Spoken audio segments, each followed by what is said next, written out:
بسم اللہ الرحمن الرحیم۔ کل آپ کے سامنے صدقہ کی فضیلت سے متعلق کچھ روایتیں بیان کی گئی تھیں، آج اسی کا تکملہ ہے۔ اسی سلسلے کی کچھ روایتیں ہیں اور اس بات کا بیان ہے کہ کون سا صدقہ اللہ کے یہاں زیادہ مقبول ہے، کون سے صدقے کو بہتر صدقہ قرار دیا گیا ہے۔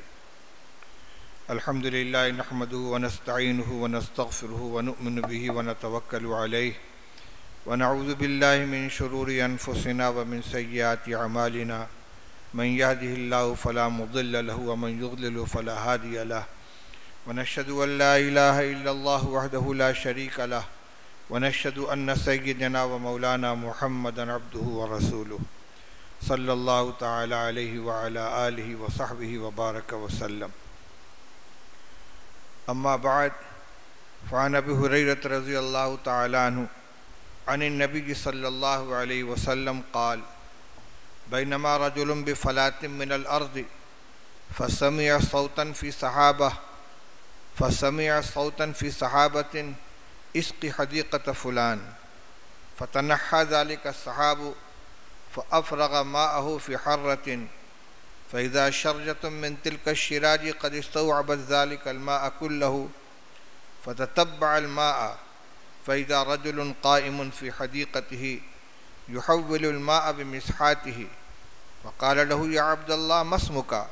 قال فلان الاسم الذي سمع في الصحابة فقال له يا عبد الله لم تسألني عن اسمي؟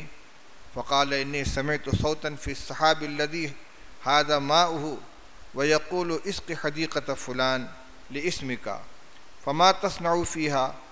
قال أما إذا قلت هذا فإني أنظر إلى ما يخرج منها فأتصدق بثلثه وآكل أنا وعيالي ثلثا وأرد فيه ثلثه رواہ مسلم۔ پہلے آپ کے سامنے دو واقعات بیان کرتا ہوں۔ پہلا واقعہ یہ ہے، ابو ہریرہ رضی اللہ تعالیٰ عنہ ارشاد فرماتے ہیں کہ رسول اللہ صلی اللہ علیہ وسلم نے ارشاد فرمایا کہ ایک شخص ایک چٹیل میدان میں چلا جا رہا تھا کہ اس کو بادل میں سے ایک آواز سنائی دی۔ بادل سے کہا جا رہا تھا کہ فلاں شخص کے باغ کو سیراب کرو، اسق حدیقۃ فلان، فلاں شخص کے باغ کو سیراب کرو۔ فتنحى ذلك السحاب، وہ بادل ایک طرف کو ہٹا اور ایک پتھریلے میدان میں اس نے اپنا سارا پانی برسا دیا۔ فإذا شرجت من تلك الشراج قد استوعبت ذلك الماء كله، پھر اس میدان میں جتنا پانی برسا تھا سب ایک نالی میں سے ہو کر ایک طرف کو بہنے لگا۔ فإذا فتنحى ذلك السحاب فتتبع الماء، یہ شخص جس نے یہ آواز سنی تھی جدھر پانی جا رہا تھا اس کے پیچھے پیچھے ہو لیا، یہ دیکھنے کے لیے کہ یہ پانی کس کے پاس جا رہا ہے، کس کے باغ کو سیراب کرنے کا حکم دیا گیا ہے۔ فإذا رجل قائم في حديقته يحول الماء بمسحاته، اس نے دیکھا کہ ایک شخص اپنے باغ کے اندر کھڑا ہوا ہے اور اپنے پھاوڑے سے پانی کو اپنے کھیت کی طرف موڑ رہا ہے۔ فقال له یا عبد اللہ ما اسمک، اس نے اسے پوچھا او بندے خدا تیرا نام کیا ہے؟ اس نے اپنا نام بتلایا، یہ وہی نام تھا جو اس نے بادل کے اندر سنا تھا۔ پھر اس نے پوچھا او بندے خدا تو میرا نام کیوں پوچھ رہا ہے؟ اس نے کہا میں نے اس بادل میں سے ایک آواز سنی تھی جس بادل کا یہ پانی ہے، وہ یہ کہہ رہا تھا کہ فلاں کے باغ کو سیراب کرو اور تمہارا نام لیا تھا۔ اب تم بتلاؤ کہ تم اپنے باغ کے سلسلے میں کیا عمل کرتے ہو؟ اس نے کہا جب تم نے پوچھ ہی لیا ہے تو سنو، میرے باغ سے جو کچھ پیداوار ہوتی ہے میں اس کو دیکھتا ہوں، اس کے 1/3 کو تو میں صدقہ کر دیتا ہوں، جتنی بھی آمدنی ہوئی ہے اس کا 1/3 صدقہ کر دیتا ہوں۔ اور 1/3 میں خود اور اپنے اہل و عیال میں خود کھاتا ہوں، اپنے اہل و عیال کو کھلاتا ہوں۔ وَأَرُدُّ فِيهَا ثَلَاثَةً اور 1/3 اور 1/3 اس باغ کی طرف لوٹا دیتا ہوں۔ یعنی اگر کھیت ہے تو 1/3 غلہ بیج کے لیے بچا لیتا ہوں، یا اگر پھل ہے تو 1/3 فروخت کر کے اس کی آمدنی سے اس کھیت کی دیکھ ریکھ کرتا ہوں۔ یہ میرا عمل ہے۔ 1/3 صدقہ، 1/3 اہل و عیال پہ خرچ کرتا ہوں، اور 1/3 اسی باغ کے اندر دوبارہ لگا دیتا ہوں۔ اس کا یہ 1/3 اللہ کے راستے میں صدقہ کرنا اور 1/3 اپنے اہل و عیال کو کھلانا، یہ اللہ کو اتنا پسند تھا کہ غیبی نظام کے تحت اس کے باغ کو سیراب کرنے کا انتظام کیا گیا۔ اہل و عیال کے اوپر خرچ کرنا بھی صدقہ ہے، اور بہترین صدقہ ہے، جیسا کہ آگے آپ کے سامنے روایت آئے گی۔ یہ واقعہ غالباً بنی اسرائیل کا ہے جو رسول اللہ صلی اللہ علیہ وسلم نے بیان فرمایا۔ دوسرا واقعہ یہ بھی بنی اسرائیل کا ہے، اور اس میں اس کی صراحت ہے۔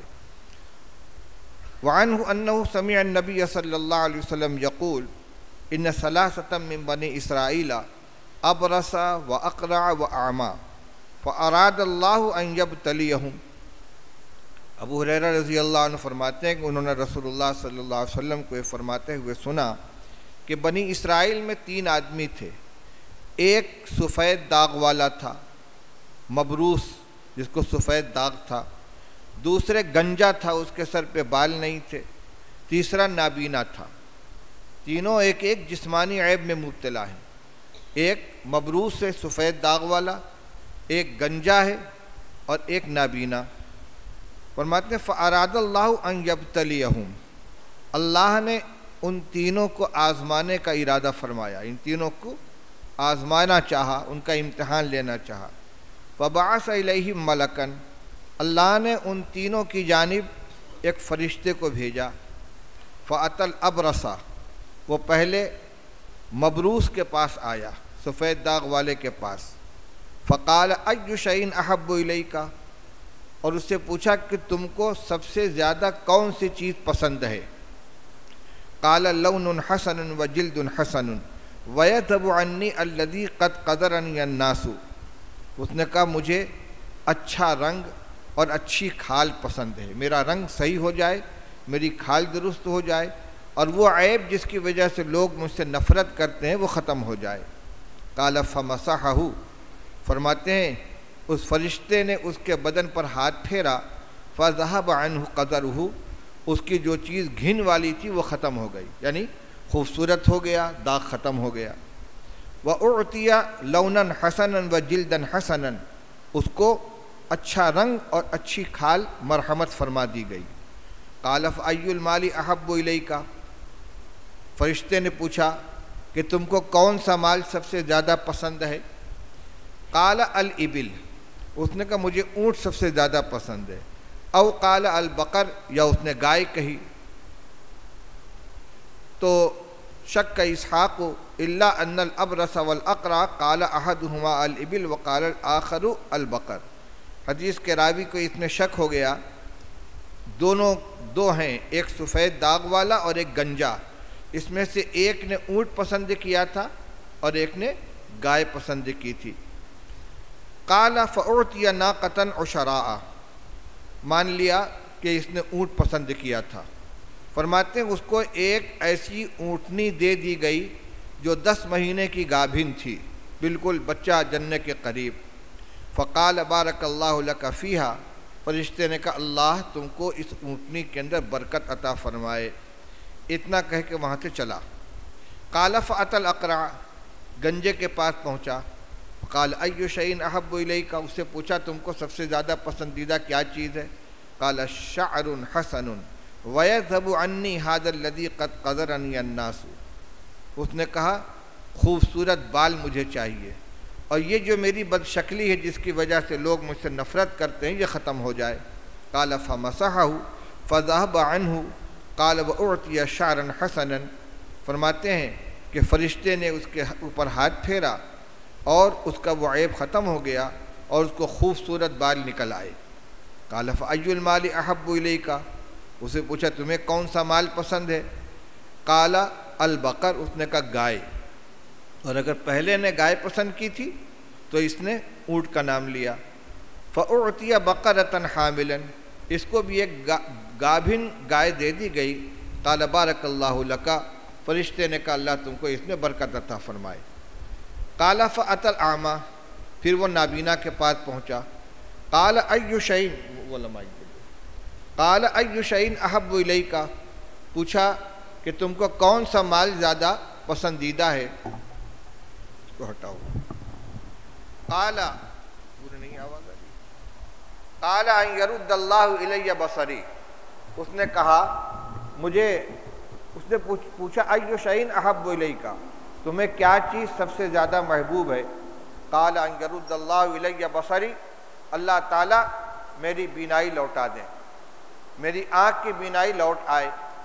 فَأَبْصُرُ بِهِ النَّاسَ، اور میں اس کے ذریعے تمام لوگوں کو دیکھوں۔ قال فَمَسَحَهُ فَرَدَّ اللَّهُ إِلَيْهِ بَصَرَهُ، فرماتے ہیں کہ فرشتے نے اس کے اوپر ہاتھ پھیرا اور اللہ نے اس کی بینائی کو لوٹا دیا۔ قال فَأَيُّ الْمَالِ أَحَبُّ إِلَيْكَ، اس سے پوچھا تمہیں کون سا مال سب سے زیادہ پسند ہے؟ قال الغنم، اس نے کہا بکری۔ فأعطي شاة والدا فأنتج هذان وولد هذا، فرماتے ہیں کہ اس کو ایک گابھن بکری دے دی گئی، پھر اونٹنی اور گائے نے بھی بچہ جنا اور اس بکری نے بھی بچہ جنا۔ فكان لهذا واد من الإبل ولهذا واد من البقر ولهذا واد من الغنم، اور اس میں اتنی برکت ہوئی کہ اونٹ والے کی ایک پوری وادی اونٹ سے بھر گئی، بکری والے کی ایک پوری وادی بکری سے بھر گئی، اور گائے والے کی پوری وادی، پورا میدان گائے سے بھر گیا، یعنی بچہ جنتی رہی، پھر اس کے بچے ہوئے، اس سے بچے ہوئے، اتنی برکت ہوئی کہ پورا میدان اس جانور سے بھر گیا۔ ثم اتا انہو اتی الابرص فی صورتہ وہیئتہ، فرماتے ہیں کہ پھر کچھ وقت، ثم کا مطلب کچھ وقت گزرنے کے بعد، پھر وہی فرشتہ اس ابرص کے پاس آیا جو پہلے کوڑھی تھا، سفید داغ والا تھا اور فقیر تھا، پھر شکل بھی اچھی ہو گئی اللہ کے انعام سے اور مالدار بھی ہو گیا۔ اب فرشتہ اپنی صورت اور اپنی ہیئت میں آیا، اس کا یہ مطلب بھی ہو سکتا ہے کہ اسی شکل و صورت میں آیا جس شکل میں پہلی مرتبہ آیا تھا، یا یہ کہ سائل کی شکل میں آیا۔ فقال رجل مسکین قد انقطعت بی الحبال فی سفری فلا بلاغ لی اليوم الا باللہ ثم بک اسألک بالذی اعطاک اللون الحسن والجلد الحسن والمال بعیرا اتبلغ به فی سفری، اس نے اس سے کہا کہ میں ایک غریب آدمی ہوں اور میرے سارے ذرائع ختم ہو چکے ہیں اور سفر کے اندر میں بالکل بے سہارا ہو گیا ہوں، اور آج اللہ کے سوا اور ظاہر اسباب میں تمہارے علاوہ میرا کوئی سہارا نہیں ہے۔ جس خدا نے تم کو خوبصورت رنگ عطا فرمایا اور جس خدا نے تم کو یہ مال عطا فرمایا، اس کا واسطہ دے کر تم سے کہتا ہوں کہ مجھے ایک اونٹ دے دو جس کے اوپر میں سفر کر کے اپنے مقام پر پہنچ سکوں۔ فقال الحقوق کثیرۃ، اس نے کہا جی ذمہ داریاں بہت ہیں، جو عام طور سے نہ دینے والے دولت مندوں کا بہانہ ہوتا ہے، ارے بڑی ذمہ داریاں ہیں، بہت کام رہتا ہے۔ تو اس نے کہا الحقوق کثیرۃ، حقوق بہت ہیں۔ فقال انہ کانی عارفک، اس فرشتے نے کہا لگتا ہے میں تمہیں پہچانتا ہوں۔ الم تکن ابرص یقدرک الناس فقیرا فاعطاک اللہ مالا، کیا تم مبروس نہیں تھے، تم سے لوگ گھن کرتے تھے اور فقیر تھے، اللہ نے تم کو مال عطا فرمایا۔ فقال انما ورثت هذا المال کابرا عن کابر، اس نے کہا کیا بات کرتے ہو، میں تو آبا و اجداد سے اس دولت کا مالک ہوں، میں تو آبا و اجداد سے نسلاً بعد نسلن وراثت میں تو پشتینی دولت مند ہوں، اور ورثت میں تو وارث ہوا ہوں اس مال کا کابرن عن کابرن یک باپ دادا سے. فقال ان کنت کاذبا فصیرک اللہ ما کنت. فرشتے نے کہا اگر تم جھوٹے ہو تو اللہ تم کو ویسا ہی کر دے جیسے کہ تم تھے. کچھ کہہ بھی نہیں سکتا اس لیے کہ اس نے تو انکار کیا ہے کہ میں کبھی مبروس نہیں تھا، کبھی فقیر نہیں تھا. قال وأتى الأقرع فی صورتہ. فرماتے ہیں کہ پھر وہ اس گنجے کے پاس پہنچا اسی صورت میں جس صورت میں پہلے اس کے پاس آیا تھا. وقال له مثل ما قال لي هذا. اس نے اس سے بھی ویسی بات کہی جیسے پہلے سے کہی تھی. ورد علیہ مثل ما رد علی هذا. اور اس نے بھی وہی جواب دیا جو پہلے نے جواب دیا تھا. فقال ان كنت كاذبا فصيرك الله الى ما كنت. اس نے کہا اگر تم جھوٹے ہو تو اللہ تم کو ویسا ہی بنا دے جیسے تم پہلے تھے. قال وأتى الأعمى. فرماتے ہیں پھر وہ نابینا کے پاس پہنچا فی صورتہ و ہیئتہ، اسی شکل و صورت اور اسی ہیئت کے اندر. فقال رجل مسکین وابن السبیل انقطع بی الحبال فی سفری فلا بلاغ لی اليوم الا باللہ ثم بک. اس نے کہا میں ایک مسکین آدمی ہوں، غریب آدمی ہوں، مسافر ہوں، میرے سفر کے اندر میرے سارے ذرائع ختم ہو چکے ہیں، اور آج اللہ کے سوا اور بظاہر تمہارے سوا میرا کوئی ذریعہ نہیں ہے. جس اللہ نے تمہاری بینائی لوٹائی ہے اس کا واسطہ دے کے میں تم سے ایک بکری مانگتا ہوں جس کو میں اپنے سفر کے اندر استعمال کر سکوں. اب بکری بس سواری تو کرے گا نہیں لیکن اس کا دودھ استعمال کرے گا. فقال قد كنت اعمى. تو اس نے کہا واقعی میں نابینا تھا، واقعی میں نابینا تھا. فرد اللہ الی بصری. اللہ نے میری بینائی لوٹائی ہے. فخذ ما شئت ودع ما شئت. اب جتنی بکری تمہارے جی چاہے لے جاؤ اور جتنی جی چاہے چھوڑ دو. فواللہ لا اجہدک اليوم بشیء اخذتہ للہ.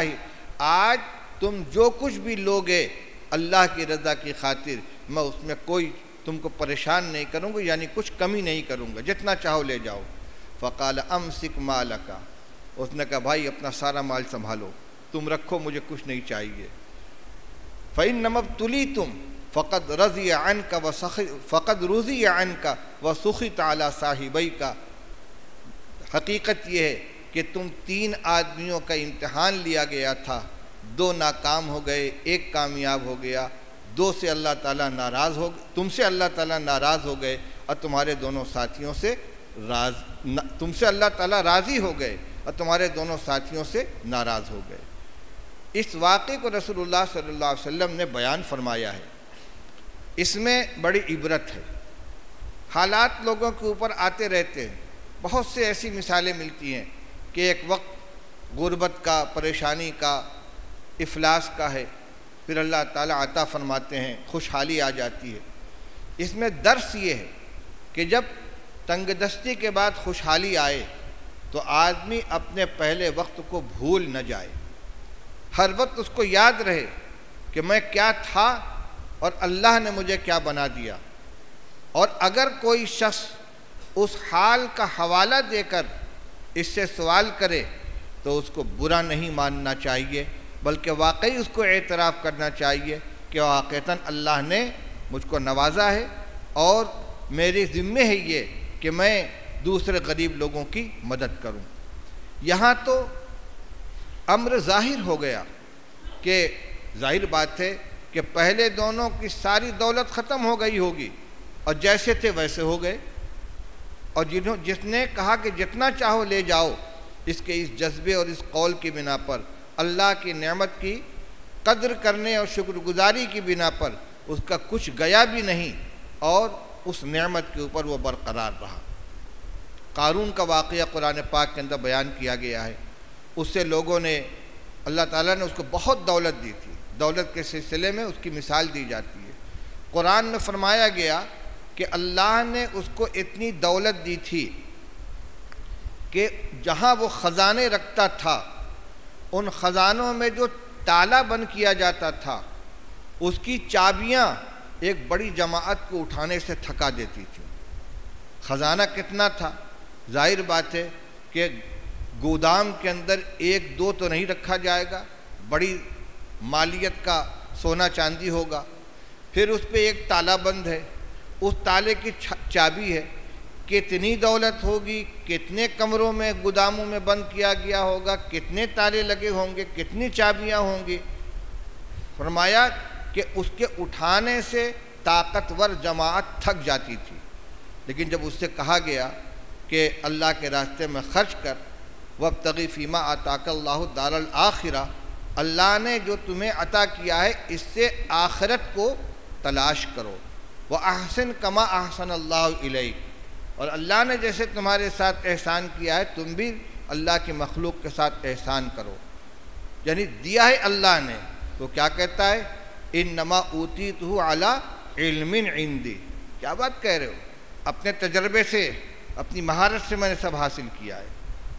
بس اگر ہم اپنی آمدنی کو، اپنی کمائی کو، اپنی دولت کو اپنی محنت کا، اپنے تجربے کا ثمرہ قرار دیں گے تو یہ ایمان والوں کا کام نہیں ہے. یہ طریقہ کس کا تھا؟ قارون کا. ہوا کیا؟ فَخَسَفْنَا بِهِ وَبِدَارِهِ الْأَرْضَ، اس کو اس کے مکان، دولت، خزانے سمیت زمین میں دھسا دیا گیا. رسول اللہ صلی اللہ علیہ وسلم نے بنی اسرائیل کے جو واقعات سنائے ہیں، قصہ کہانی کے طور پر نہیں بلکہ اپنی امت کے لوگوں کو آگاہ کرنے کے لیے کہ وہ اپنے حالات کو درست رکھیں اور اس سے عبرت حاصل کریں.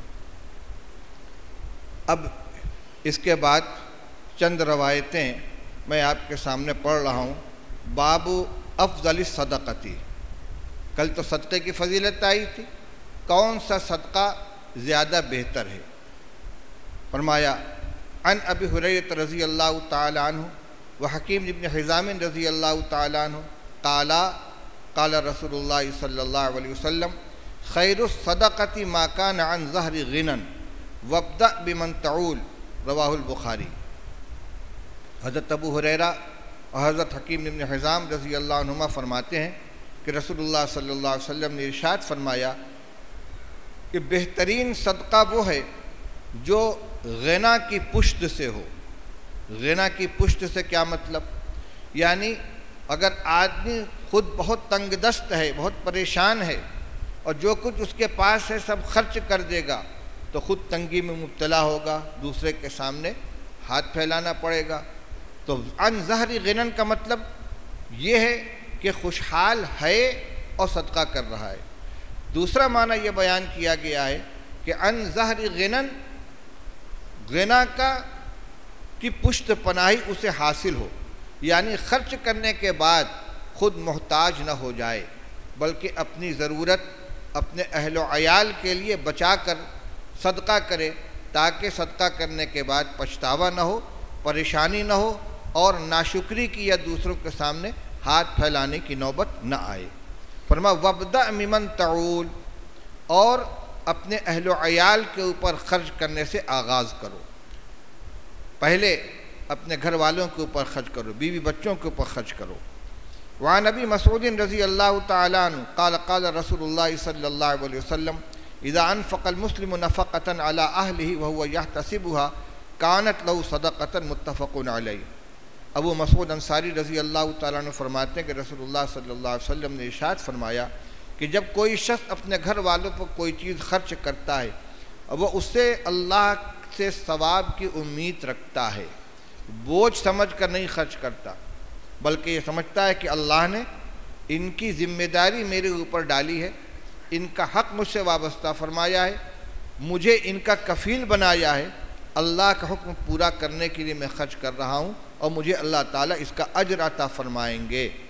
یحتسبھا، ثواب کی نیت سے خرچ کرتا ہے. کانت لہ صدقۃً، یہ خرچ کرنا اس کے لیے صدقہ بنتا ہے. معلوم ہوا کہ خرچ کرنا صرف صدقہ نہیں ہے بلکہ نیت بھی اس کے ساتھ صحیح ہونی چاہیے. وعن ابی ہریرہ رضی اللہ تعالیٰ عنہ قال قال رسول اللہ صلی اللہ علیہ وسلم دینار انفقتہ فی سبیل اللہ ودینار انفقتہ فی رقبۃ ودینار تصدقت به علی مسکین ودینار انفقتہ علی اہلک اعظمها اجرا الذی انفقتہ علی اہلک، رواہ مسلم. فرمایا رسول اللہ صلی اللہ علیہ وسلم نے کہ 1 دینار تم نے اللہ کے راستے میں خرچ کی۔ اللہ کے راستے میں خرچ کرنے سے کیا مراد ہے؟ شرح میں فرماتے ہیں اے فی الجہاد او الحج او طلب العلم، جہاد کے اندر خرچ کیا، حج میں خرچ کیا، یا کسی حج کرنے والے کی مدد میں خرچ کیا، یا علم کی طلب میں خرچ کیا، خود علم حاصل کرنے میں یا علم حاصل کرنے والے کی مدد کرنے میں خرچ کیا، یہ سب فی سبیل اللہ ہے۔ تو 1 دینار وہ ہے جو تم نے اللہ کے راستے میں خرچ کیا، 1 دینار وہ ہے جو تم نے غلام آزاد کرنے میں خرچ کیا، یعنی یا تو خود غلام خرید کر آزاد کر دیا یا کسی غلام کی آزادی میں پیسہ دے کر مدد کی۔ وَدِينَارٌ تَصَدَّقْتَ بِهِ عَلَى مِسْكِينٍ، اور 1 دینار وہ ہے جو تم نے کسی غریب کو صدقہ کے طور پر دی۔ وَدِينَارٌ أَنفَقْتَهُ عَلَى أَهْلِكَ، اور 1 دینار تم نے اپنے گھر والوں پر خرچ کیا۔ 4 دینار ہو گئے، ایک اللہ کے راستے میں خرچ کیا، ایک غلام آزاد کرنے میں، ایک غریب کی مدد کرنے میں، ایک اپنے اہل و عیال کے اوپر۔ فرمایا اعظمها اجرا الذي انفقته على اهلك، ان میں سب سے زیادہ اجر و ثواب والا وہ دینار ہے جو تم نے اپنے گھر والوں کے اوپر خرچ کیا۔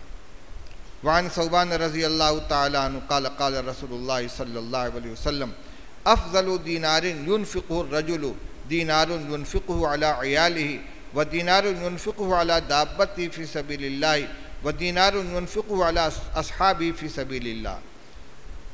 ثوبان رضی اللہ عنہ فرماتے کہ رسول اللہ صلی اللہ علیہ وسلم نے ارشاد فرمایا کہ سب سے افضل دینار جس کو آدمی خرچ کرتا ہے وہ دینار ہے جو اپنے اہل و عیال پہ خرچ کرے، اور وہ دینار ہے جو اپنی سواری پر خرچ کرے اللہ کے راستے میں، اور وہ دینار ہے جو اپنے ساتھیوں کے اوپر خرچ کرے اللہ کے راستے میں۔ اس میں تینوں کو بہترین صدقہ قرار دیا گیا ہے۔ وعن ام سلمۃ رضی اللہ تعالی عنہ قالت قلت یا رسول اللہ الی اجر ان انفق علی بنی ابی سلمۃ انما هم بنی فقال انفقی علیہم فلکی اجر ما انفقت علیہم متفق علیہ۔ حضرت ام سلمہ رضی اللہ تعالی عنہ فرماتی ہیں کہ میں نے عرض کی کہ یا رسول اللہ اگر میں ابو سلمہ کے بیٹوں کے اوپر خرچ کروں تو مجھے ثواب ملے گا، کیونکہ آخر وہ میرے بھی تو بیٹے ہیں۔ آپ نے فرمایا ہاں ان کے اوپر خرچ کرو، تم جو ان پر خرچ کرو گے تم کو ان کا ثواب ملے گا۔ حضرت ام سلمہ رضی اللہ تعالی عنہ جو بعد میں ازواج مطہرات میں شامل ہوئی ہیں اور رسول اللہ صلی اللہ علیہ وسلم کی زوجہ بنی ہیں، پہلے یہ حضرت ابو سلمہ رضی اللہ تعالی عنہ کی بیوی تھی۔ میاں بیوی دونوں نے ہجرت کی تھی اور ہجرت کر کے یہ حبشہ بھی گئے تھے، اس کے بعد وہاں سے مدینہ طیبہ بھی آئے ہیں۔ ابو سلمہ رضی اللہ تعالیٰ عنہ کا انتقال ہو گیا اور ام سلمہ رضی اللہ عنہ بیوہ ہو گئیں، اور ان کے اولاد تھی، ایک زینب تھیں بیٹی، ایک درہ تھیں، ایک عمر تھے، عمر ابن ابی سلمہ۔ پھر رسول اللہ صلی اللہ علیہ وسلم سے ان کا نکاح ہو گیا، حضرت ام سلمہ رضی اللہ تعالی عنہ کا، اور یہ ازواج مطہرات میں آ گئیں۔ تو یہ حضرت ام سلمہ رضی اللہ تعالی عنہ یہ پوچھتی ہے کہ یا رسول اللہ میرے سابق شوہر کی جو اولاد ہے اگر میں ان کے اوپر خرچ کروں تو مجھے اس پر ثواب ملے گا، کیونکہ وہ میری بھی تو اولاد ہے۔ تو رسول اللہ صلی اللہ علیہ وسلم نے فرمایا ان پر خرچ کرو، تم کو اس پر اجر ملے گا۔ یعنی مرد خرچ کرتا ہے اپنی اولاد کے اوپر اس کو بھی اجر ملتا ہے، عورت خرچ کرتی ہے اپنی اولاد کے اوپر تو اس کو بھی اجر ملتا ہے۔ عن میمونۃ بنت الحارث رضی اللہ تعالی عنہ عن عائشہ رضی اللہ تعالی عنہ قالت یا رسول اللہ ان لی جارین فإلی ایہما اہدی قال الی اقربہما منک بابا رواہ البخاری۔ حضرت عائشہ رضی اللہ تعالی عنہ فرماتی کہ میں نے عرض کی کہ یا رسول اللہ میرے دو پڑوسی ہیں، میں ان دونوں میں سے کس کے پاس ہدیہ بھیجوں؟ یعنی اگر میرے پاس اتنا ہی ہے کہ میں ایک ہی کے پاس بھیج سکتی ہوں تو کس کو ترجیح دوں؟ فرمایا الا اقربہما من کی بابن، جس کا دروازہ تمہارے مکان سے زیادہ قریب ہو، یعنی پڑوسیوں میں بھی ترتیب ہے، زیادہ حسن سلوک کا وہ مستحق ہوگا جو قریب میں رہتا ہے، اور قریب میں رہنے کا معیار کیا ہے؟ جس کا دروازہ قریب ہوگا وہ مقدم ہے۔ اگر اتنی استطاعت ہے کہ دونوں کو دے سکیں تو دونوں کو دیں، اور نہیں ایک ہی کو دینے کی طاقت ہے تو یہ صدقہ اور یہ امداد نزدیک دروازے والے پڑوسی کی ہونی چاہیے۔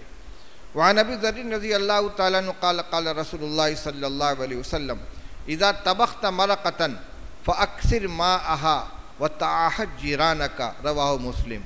ابو ذر رضی اللہ عنہ فرماتے کہ رسول اللہ صلی اللہ علیہ وسلم نے فرمایا کہ جب تم شوربہ بناؤ تو اس میں تھوڑا پانی زیادہ ڈال دیا کرو اور اپنے پڑوسیوں کا خیال رکھا کرو۔ شوربہ ہے، جتنا پانی ڈالنا ہے اپنی ضرورت کے لیے اس سے کچھ زائد پانی ڈال دو، جب زائد پانی ڈالیں گے اسی حساب سے نمک مسالہ بڑھا دیں گے، اور اپنی ضرورت کے لیے بھی استعمال کرو، اپنے پڑوسیوں کا بھی خیال کرو۔ یعنی جتنی وسعت اللہ تعالیٰ نے دی ہے اسی میں سے صدقہ خیرات کرنے کا راستہ نکالا جا سکتا ہے۔ وعن ابی ہریرہ رضی اللہ تعالیٰ عنہ قال یا رسول اللہ ای الصدقۃ افضل؟ قال جہد المقل وابدأ بمن تعول، رواہ ابو داود۔ حضرت ابو ہریرہ رضی اللہ تعالیٰ عنہ فرماتے ہیں کہ انہوں نے عرض کہ یا رسول اللہ کون سا صدقہ افضل ہے؟ قال جہد المقل، غریب آدمی کا محنت سے کمایا ہوا، غریب آدمی کا مشقت سے کمایا ہوا جو مال ہے وہ صدقہ افضل ہے، اور آغاز کرو اس سے جس کی تم عیال داری کرتے ہو، جو تمہاری پرورش کے اندر ہے، تمہارے اہل و عیال ہیں، ان پر خرچ کرو۔ یہاں ایک علمی اشکال اور اس کا جواب نقل کیا گیا ہے کہ ابھی پیچھے روایت آئی تھی کہ بہترین صدقہ وہ ہے جو عن ظہر غنن ہو، کہ خرچ کرنے کے بعد آدمی فقیر نہ ہو جائے، یا یہ کہ اتنی وسعت ہو کہ صدقہ کر سکے۔ اور یہاں یہ فرمایا جا رہا ہے کہ غریب آدمی کا محنت سے کما کر صدقہ کرنا، تو یہ تو بظاہر دونوں باتیں ایک دوسرے کے بالمقابل نظر آ رہی ہیں۔ اس کے بعد اس کا جواب دیا ہے کہ یہ حالات کے اوپر ہے، جس کو اللہ تعالیٰ صبر اور استقامت عطا فرمائے وہ فاقہ کر کے بھی شکایت نہیں کرے گا اور صدقہ کرنے پر خوش رہے گا، اس کے لیے تو یہ درجہ ہے۔ اور جو جزا فضا کرنے لگے اور دوسروں کے سامنے ہاتھ پھیلانے لگے اس کے لیے اجازت نہیں ہے۔ چنانچہ خود رسول اللہ صلی اللہ علیہ وسلم کے عمل سے دونوں چیزیں ثابت ہیں۔ غزوہ تبوک کے موقع پر جب رسول اللہ صلی اللہ علیہ وسلم نے صحابہ کرام سے فرمایا کہ خرچ کرو، صدقہ کرو، اللہ کے راستے میں خرچ کرو، بہت مشہور واقعہ ہے کہ صدیق اکبر رضی اللہ تعالیٰ عنہ اپنے گھر سے سب کچھ اٹھا لائے، جو کچھ گھر میں تھا سب لے آئے۔ آپ نے ان سے پوچھا تم نے گھر میں کیا چھوڑا؟ فرمایا اللہ اور اس کے رسول کا نام چھوڑ دیا ہے۔ فاروق اعظم رضی اللہ تعالیٰ عنہ نے جو کچھ گھر میں تھا سب کے 2 حصے کیے، اور آدھا گھر میں چھوڑا، آدھا لا کر حضور کی خدمت میں پیش کر دیا۔ آپ نے پوچھا گھر میں تم نے کیا چھوڑا؟ بتلایا یا رسول اللہ آدھا گھر والوں کے لیے چھوڑا، آدھا یہاں کے لیے۔ اس روایت میں یہ بھی ہے، اس کو خود حضرت عمر رضی اللہ تعالیٰ بیان فرماتے ہیں کہ میری تمنا تھی کہ کبھی میں نیکی کے اندر ابو بکر سے آگے بڑھ جاؤں۔ اس وقت جب حضور صلی اللہ علیہ وسلم نے یہ بات فرمائی تو میرے پاس اللہ کا دیا وہ بہت کچھ تھا، میں نے سوچا آج موقع ہے، تو میں نے آدھا آدھا بانٹ کر آدھا حضور کی خدمت میں پیش کر دیا۔ لیکن جب سوال کیا گیا تو معلوم ہوا کہ یہاں بھی صدیق اکبر رضی اللہ تعالیٰ نے بازی مار لے گئے۔ یہ تو واقعات ہوئے قبول کرنے کے۔ اور ایک واقعہ یہ ہے کہ ایک شخص سونے کا ایک انڈا لے کر آیا اور کہا حضور اس کو قبول فرما لیجئے۔ آپ نے فرمایا تمہارے پاس اس کے علاوہ اور کیا ہے؟ اس نے کہا کچھ نہیں۔ تو آپ نے اتنے زور سے اس کو پھینکا کہ روایت میں کہ اگر اس کو لگ جاتا تو وہ زخمی ہو جاتا۔ اس کے بعد فرمایا کہ اپنا سارا مال لا کے صدقہ کرتا ہے، اس کے بعد لوگوں کے سامنے ہاتھ پھیلاتا پھرے گا؟ یہ صدیق اکبر حضرت عمر کا مقام تھا، ان کا سب قبول فرما لیا، اور جس کے بارے میں یہ محسوس ہوا کہ لایا تو ہے سب کچھ لیکن پھر ہاتھ پھیلائے گا تو آپ نے اس کو قبول نہیں کیا۔ اسی طرح روایت میں آتا ہے کہ ایک مرتبہ آپ نے صدقہ کرنے کا حکم فرمایا تو بہت بعض صحابہ بازار کے اندر گئے اور کہا مجھ سے کوئی مزدوری کرائے گا، مجھ سے کوئی مزدوری کرائے گا؟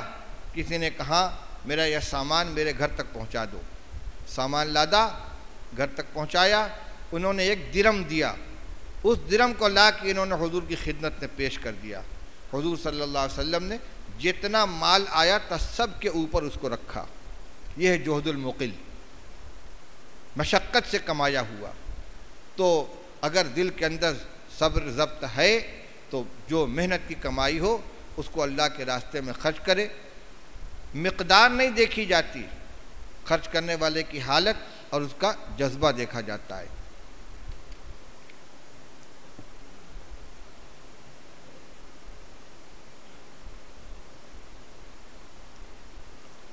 وعن انس رضی اللہ تعالیٰ عنہ قال کان ابو طلحہ رضی اللہ تعالیٰ عنہ اکثر الانصار بالمدینۃ مالا من نخل وکان احب اموالہ الیہ بیرحاء وکانت مستقبلۃ المسجد وکان رسول اللہ صلی اللہ علیہ وسلم یدخلها ویشرب من ماء فیہا طیب قال انس فلما نزلت هذه الآیۃ لن تنالوا البر حتى تنفقوا مما تحبون قام ابو طلحة الى رسول الله صلى الله عليه وسلم فقال يا رسول الله ان الله تعالى يقول لن تنالوا البر حتى تنفقوا مما تحبون وان احب مالي الي بيرحاء وانها صدقة لله تعالى ارجو برها وذخرها عند الله فزعها يا رسول الله حيث اراك الله فقال رسول اللہ صلی اللہ علیہ وسلم بخا بخا ذلك مال رابح وقد سمعت ما قلت وإني أرى أن تجعلها في الأقربين فقال أبو طلحة أفعل يا رسول الله فقسمها أبو طلحة في أقاربه وبني عمه متفق علیہ۔ یہ روایت حضرت انس رضی اللہ تعالیٰ عنہ کی ہے۔ پہلے یہ جان لیجئے کہ حضرت انس رضی اللہ تعالیٰ عنہ کہ حضرت ابو طلحہ انصاری سے رشتہ کیا ہے۔ حضرت انس ابن مالک انصاری صحابی ہیں، ان کے والد مالک کا انتقال ہو گیا تھا، ان کی والدہ تھیں ام سلیم رضی اللہ تعالی عنہ، جن کا نام تھا رمیسہ اور ان کی کنیت تھی ام سلیم۔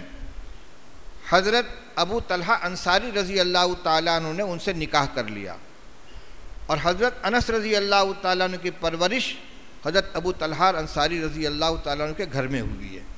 تو گویا یہ سوتیلے باپ ہوئے حضرت انس رضی اللہ تعالیٰ عنہ کے۔ کون؟ حضرت ابو طلحہ انصاری حضرت انس کے سوتیلے باپ ہیں۔ اب روایت سنیے۔ انس رضی اللہ تعالیٰ عنہ فرماتے ہیں کہ حضرت ابو طلحہ انصاری مدینہ طیبہ کے اندر کھجور کے باغات کے اعتبار سے سب سے زیادہ باغوں کے مالک تھے، یعنی مالدار تھے، اور وہاں کے لوگوں کی آمدنی کا ذریعہ کیا تھا؟ کھجوروں کا باغ۔ تو انصار میں سب سے زیادہ کھجور کے باغ رکھنے والے صحابی ابو طلحہ انصاری رضی اللہ تعالیٰ عنہ تھے۔ وَكَانَ أَحَبُّ أَمْوَالِهِ إِلَيْهِ بَيْرُحَاءَ، اور ان کو اپنے تمام جائیدادوں میں سب سے زیادہ محبوب جائیداد بیرحا کا باغ تھا۔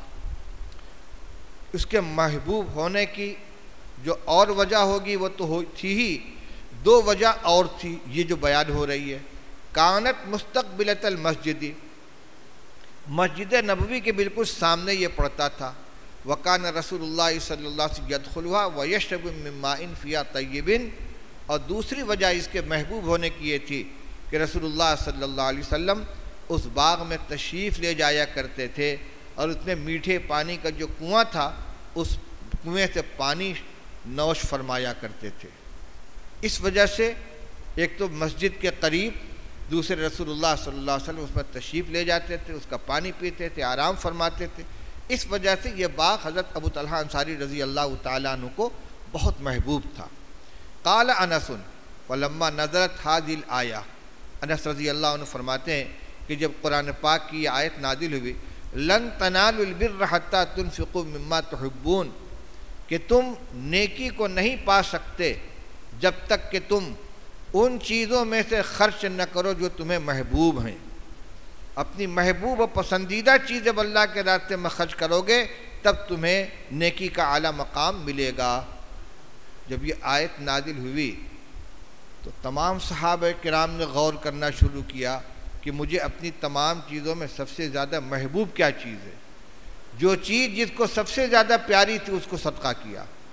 چنانچہ اس موقع پر ہوا کیا، قام ابو طلحہ الی رسول اللہ صلی اللہ علیہ وسلم، حضرت ابو طلحہ انصاری رضی اللہ عنہ اٹھے اور رسول اللہ صلی اللہ علیہ وسلم کی خدمت میں حاضر ہوئے، کہنے لگے یا رسول اللہ، اللہ تعالیٰ ارشاد فرماتے ہیں کہ لن تنالوا البر حتى تنفقوا مما تحبون، اور مجھے اپنی تمام جائیدادوں میں سب سے زیادہ بیروحہ کا باغ پسند ہے۔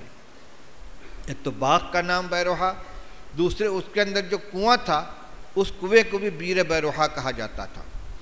یہ باغ مجھے سب سے زیادہ پسند ہے۔ وَإِنَّا صَدَقَةٌ لِلَّهِ تَعَالَى، یہ اللہ کے لیے صدقہ ہے۔ ارجو برها وذخرها عند اللہ، میں اللہ سے امید رکھتا ہوں اس کی نیکی کی اور اللہ کے پاس اس کے ذخیرہ ہو جانے کی۔ سب سے محبوب باغ میں اللہ کے راستے میں دے رہا ہوں تاکہ یہ اللہ تعالیٰ اس کو قبول فرما لے، مجھے اس کا ثواب ملے اور آخرت کے لیے میرا ذخیرہ بن جائے۔ فضعها یا رسول اللہ حیث اراک اللہ، اللہ آپ کو جہاں دکھلائے آپ اس کو خرچ کر دیجئے، آپ کے حوالے ہے، جیسے چاہیں آپ اس کو صرف کریں۔ وقال رسول اللہ صلی اللہ علیہ وسلم بخا بخا واہ واہ واہ واہ، تعریف فرما واہ واہ واہ واہ، ذالک مال رابح، یہ تو بڑے نفع کا سودا ہے، یہ تو بڑے نفع کا سودا ہے۔ اب بعض روایتوں میں رابح کے بجائے رائح آیا ہے، یہ تو جانے والا مال تھا، تم نے اس کو محفوظ کر دیا، تم ختم ہو جاتا یا تم چلے جاتے مال چھوڑ کر، لیکن تم نے اپنی زندگی میں صدقہ کر کے اس کو محفوظ کر لیا۔ جیسے کہ کل روایت آئی تھی حضرت عائشہ رضی اللہ تعالیٰ عنہ کی کہ ایک بکری ذبح کی گئی اور اس کا گوشت تقسیم کیا گیا، حضور تشریف لائے تو فرمایا کچھ بچا، کہنے لگے صرف ایک دست کا گوشت بچا ہے۔ آج نے فرمایا سب بچا ہے سوائے اس دست کے، یعنی جو صدقہ کر دیا گیا وہ بچا اور جو نہیں صدقہ کیا گیا وہ تو اپنے استعمال میں آ جائے گا۔ تو یہاں رسول اللہ صلی اللہ علیہ وسلم نے فرمایا واہ واہ واہ واہ، یہ نفع کا سودا ہے، یعنی فرمایا کہ تو جانے والا مال تھا، یعنی تم نے اس کو محفوظ کر دیا۔ وقد سمعت ما قلت، میں نے تمہاری بات سن لی، تم نے کہا ہے نا کہ جہاں آپ مناسب سمجھیں خرچ کریں۔ وَإِنِّي أَرَىٰ أَن تَجْعَلَهَا فِي الْأَقْرَبِينَ، اور میری رائے یہ کہ تم اس کو اپنے رشتہ داروں کے اندر خود تقسیم کر دو۔ یہ اور بڑا امتحان ہے، انسان کی یہ فطرت ہے، اگر کوئی لاولد ہو، اولاد نہ ہو، بڑی جائیداد ہو، بڑا کاروبار ہو، اور اس کو لگے کہ میرے انتقال کے بعد میرے بھائیوں کو مل جائے گا، میرے خاندان کے اسبات کو مل جائے گا، وہ چاہتا ہے زندگی میں سب خرچ کر دیں، کسی بچے کو گود لے کر اس کے نام لکھ دیں، مدرسے پہ وقف کر دیں، میرے بعد میرے گھر والوں کو، میرے خاندان والوں کو نہ ملنے پائے۔ یہاں رسول اللہ صلی اللہ علیہ وسلم فرمایا تم خود اپنے ہاتھ سے اپنے خاندان والوں کے اوپر تقسیم کر دو۔ قال ابو طلحہ افعل یا رسول اللہ، ضرور کروں گا یا رسول اللہ۔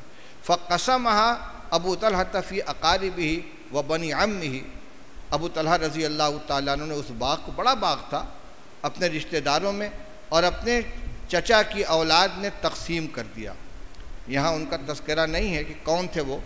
بخاری شریف کی روایت میں حضرت انس رضی اللہ تعالیٰ عنہ نے نام بھی لیا ہے، ان میں ایک حسان ابن ثابت رضی اللہ تعالیٰ عنہ ہے، ایک ابی ابن کعب رضی اللہ تعالیٰ عنہ ہے، یہ دونوں انصاری ہیں اور خاندان کے اعتبار سے ابو طلحہ انصاری رضی اللہ تعالیٰ عنہ کے قرابت دار ہوتے تھے۔ اس روایت میں یہ ہے کہ لم یجعل لی منہا شیئا، حضرت انس فرماتے ہیں کہ حسان ابن ثابت کو، ابی ابن کعب کو اور فلاں فلاں کو دیا، لیکن میرا کوئی حصہ نہیں لگایا حالانکہ میں ان لوگوں کے مقابلے میں زیادہ قریبی تھا۔ حضرت انس رضی اللہ تعالیٰ عنہ بھی انصاری ہیں، خاندان کے اعتبار سے دیکھا جائے تو جن لوگوں کو دیا وہ دور کے تھے اور حضرت انس قریب کے تھے، ان کو نہیں دیا۔ کیوں نہیں دیا؟ اس لیے کہ ان کو جو دیا جائے گا پلٹ کر گھر میں آ جائے گا۔ حضرت انس چونکہ ان کی پرورش میں ان کی سوتیلی اولاد ہیں، وہ ملکیت بنتا حضرت انس کی، لیکن صورتاً لوٹ کر گھر میں آ جاتا تو قریبی ہونے کے باوجود رسول حضرت انس رضی اللہ تعالیٰ عنہ کو حضرت ابو طلحہ نے کچھ نہیں دیا۔ یہ صحابہ کرام رضی اللہ تعالیٰ عنہ کا عمل تھا۔ وہ خرچ کرنے کے اندر ہمیشہ ایک دوسرے سے آگے بڑھنے کی کوشش کیا کرتے تھے۔ اللہ تعالیٰ اگر کسی کو نوازے تو اس کو چاہیے کہ اپنی زندگی کے اندر اپنے واسطے آخرت کا ذخیرہ اکٹھا کر لے، اور جو کچھ دنیا میں وہ چھوڑ کر کے جائے گا حقیقت میں آخرت میں اس کے وہی کام آئے گا۔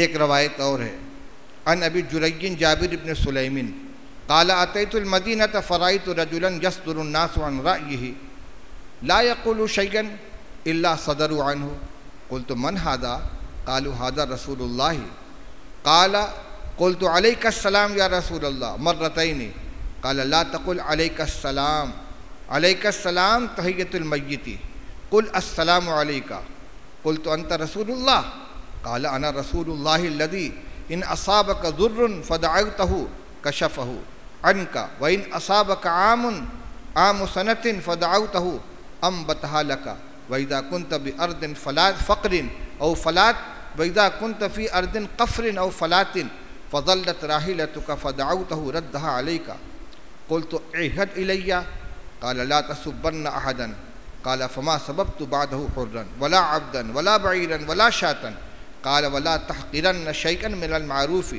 وان تكلم اخاك وانت منبسط اليه وجهك ان ذلك من المعروف وارفع ازارك الى نصف الساق فان ابيت فالى الكعبين واياك واسبال الازار فانها من المخيلة وان الله لا يحب المخيلة وان امرؤ شتمك وعيرك بما يعلم فيك فلا تعيره بما تعلم فيه فإنما وبال ذلك عليه رواہ ابو داؤد وروى الترمذی منہ حدیث السلام۔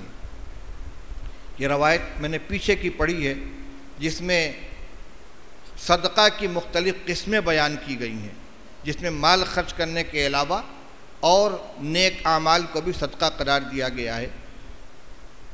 ابو جرئی کنیت ہے، جابر ابن سلیم نام ہے۔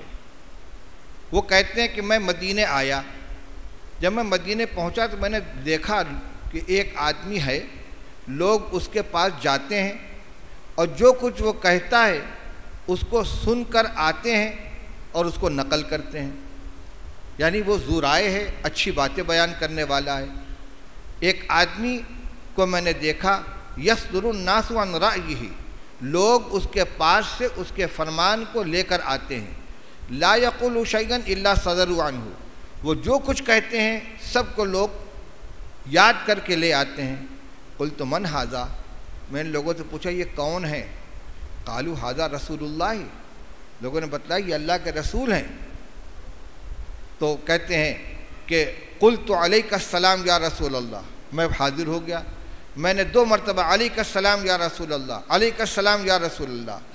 تو رسول اللہ صلی اللہ علیہ وسلم نے فرمایا لا تقل علیک السلام، علیک السلام مت کہو، علیک السلام تحیۃ المیت، یہ میت کا سلام ہے، یعنی زمانے جاہلیت کے اندر اس لفظ سے سلام کیا جاتا تھا۔ قل السلام علیک، یوں کہو، یعنی اسلام کے اندر سلام کرنے کا طریقہ یہ ہے کہ پہلے السلام کہو، بعد میں علیکہ یا علیکم کہو۔ قلت انت رسول اللہ، میں نے کہا آپ اللہ کے رسول ہیں۔ بڑے سادہ دماغ، سادہ لوگ تھے، بے تکلف۔ کہتے ہیں میں نے پوچھا آپ اللہ کے رسول ہیں؟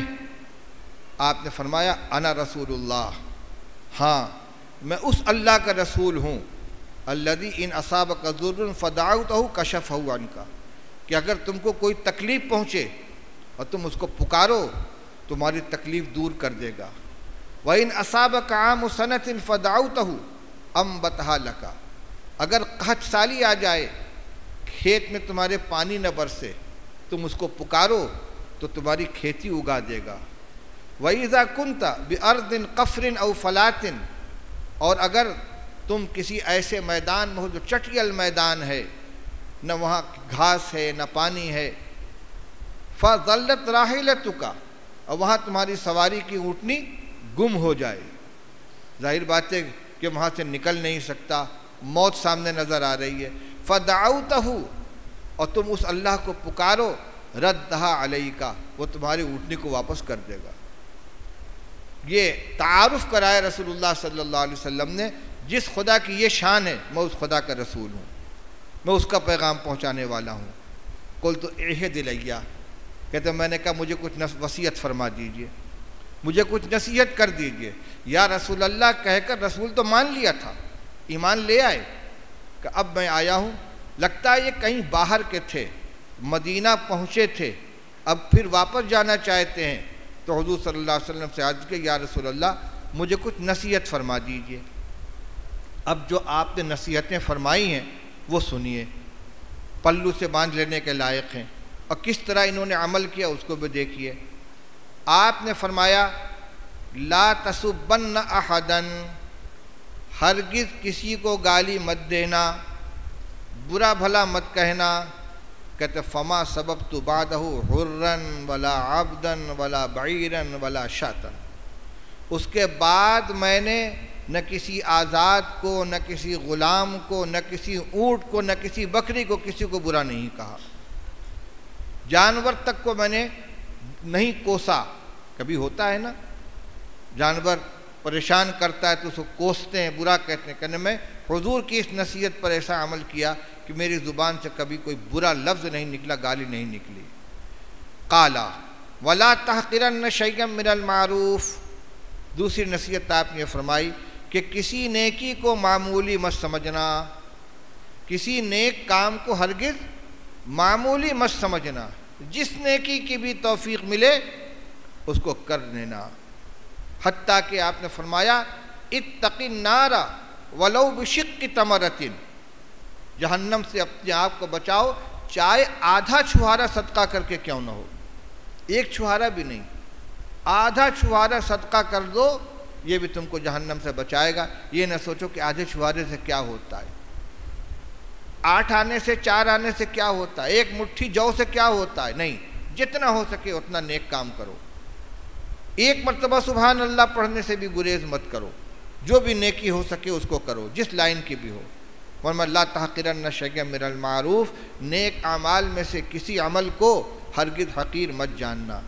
فرمایا وَأَن تَكَلَّمَ أَخَاكَ وَأَنْتَ مُنبَسِطٌ بِهِ مُنبَسِطٌ إِلَيْهِ وَجْهُكَ إِنَّ ذَلِكَ مِنَ الْمَعْرُوف، فرمایا تم اپنے بھائی سے اس طرح گفتگو کرو کہ تمہارا چہرہ کھلا ہوا ہو، مسکراتے ہوئے اس سے بات کرو، تو یہ بھی ایک نیکی ہے۔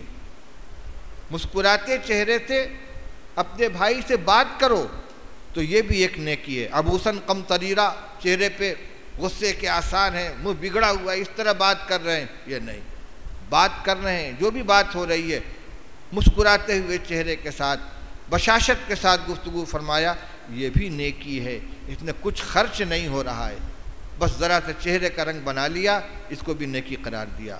وَرْفَعْ إِزَارَكَ إِلَى نِصْفِ السَّاقِ، فرمایا اپنا تہبند آدھی پنڈلی تک اونچا کر لو، اپنے تہبند کو، پاجامہ، لنگی، تہبند جو بھی چیز ہے، اس کو آدھی پنڈلی تک، نصف ساق تک اونچا کر لو۔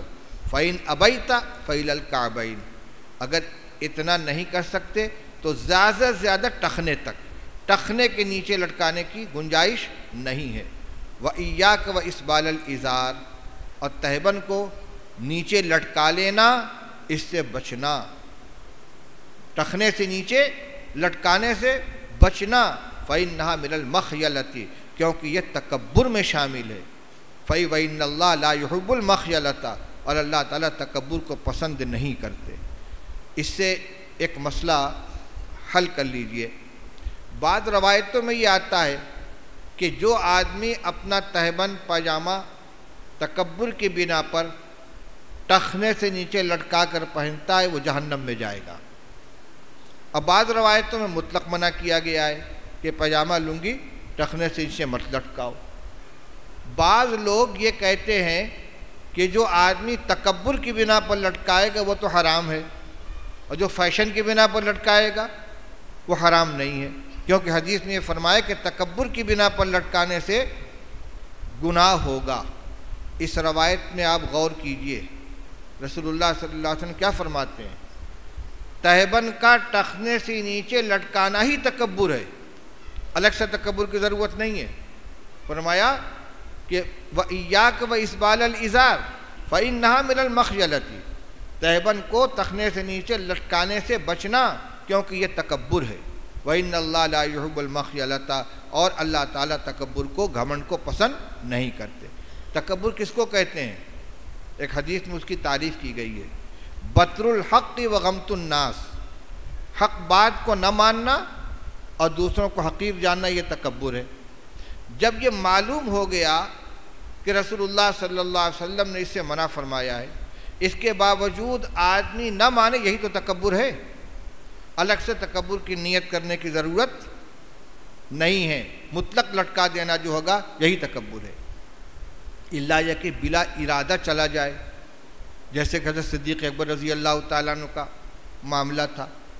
جب رسول اللہ صلی اللہ علیہ وسلم نے ٹخنے سے نیچے کپڑا لٹکا کر پہننے سے منع فرمایا تو صدیق اکبر رضی اللہ تعالیٰ عنہ نے فرمایا، یا رسول اللہ ان احد الشقی ازاری یسترخی الا ان اتعاہد، یا رسول اللہ میرا تہبند ایک طرف کا سرک کے نیچے چلا جاتا ہے، الا یہ کہ میں بہت خیال کروں۔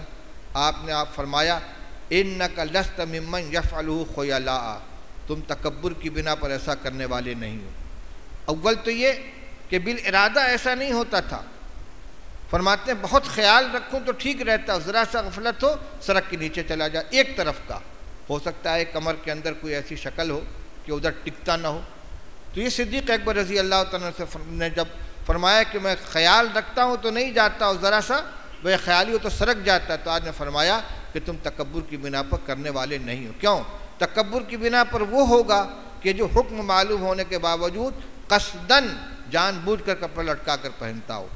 تو اس میں آپ نے تیسری نصیحت ان کو یہ فرمائی کہ اسبال ازار سے اپنے آپ کو بچانا، تہبند لنگی لٹکا کر مت پہننا، جو بھی کپڑا نیچے پہنا جاتا ہے، چاہے تہبند ہو، چاہے پاجامہ ہو، چاہے پتلون ہو، جو بھی ہو۔